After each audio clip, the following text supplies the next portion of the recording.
नमस्कार दोस्तों, ये गिन्नी का परिवार।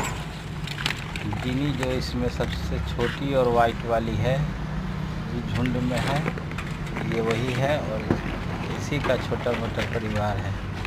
ये बोरिंग रोड पंचमुखी के आगे एक भाई साहब का मकान है, जो भी बहुत बड़े पशु प्रेमी हैं, जो बहुत दिन से ही बहुत पशुओं को मानते हैं और अपने अंदर शरण दिए हुए, तो आज जीवित है। इसलिए हम लोग सोचे कि आपसे मिलाएं, कहे कि अभी बहुत आवश्यकता है ऐसे